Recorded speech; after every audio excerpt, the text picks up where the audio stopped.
ಬಹಳಷ್ಟು ವಿರೋಧ ವ್ಯಕ್ತ ಆಗ್ತಾ ಇದೆ ಸರ್ ನಮ್ಮ ರಾಜ್ಯದಲ್ಲಿ.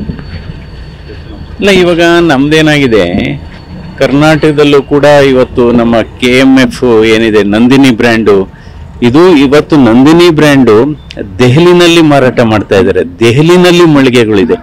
ಅದರಿಂದ ನಮ್ಮಲ್ಲೇ ಇರಬೇಕಾದ್ರೆ ಇದಕ್ಕೇನೆ ಪ್ರಮೋಟ್ ಮಾಡಬೇಕು ಯಾವಾಗ್ಲೂ. ಯಾಕೆಂದರೆ ನಾವು ನಮ್ಮ ಇವತ್ತಿನ ಕಾರ್ಯಕ್ರಮದ ಸ್ಲೋಗನ್ನು ಇದೆ, ವೋಕಲ್ ಫಾರ್ ಲೋಕಲ್ ಅಂತ. ಏನು ಹೇಳಿ, ವೋಕಲ್ ಫಾರ್ ಲೋಕಲ್.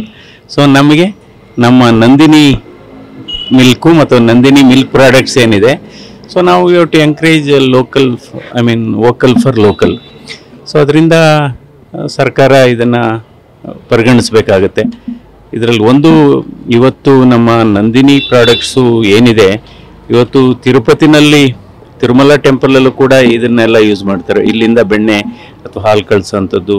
ಸೊ ಇವತ್ತು Nandini it self is A great brand. So ಅದರಿಂದ ಅದನ್ನು ನಾವು ನಮ್ಮ ಮೆಟ್ರೋದಲ್ಲಿ ನಂದಿನಿ ಪ್ರಾಡಕ್ಟ್ಸ್ನೇ ಉಪಯೋಗಿಸಿದ್ರೆ ಒಳ್ಳೇದು. ಅಂದರೆ ಸರ್ ಕೇಂದ್ರ ಸರ್ಕಾರದ ಹಿಡಿತದಲ್ಲಿದೆ, ಹಂಗಾಗಿ ಕೇಂದ್ರ ಇಲ್ಲ ಸಿ, ಯಾವಾಗಲೂ ಅಷ್ಟೇ ಮೆಟ್ರೋ ಏನಿದೆ ಅದ್ರ ಮೇಂಟೆನೆನ್ಸು ರಾಜ್ಯ ಸರ್ಕಾರದ್ದೇ. ಆವಾಗಲೂ ಹಾಗೆ ಆಯಿತು.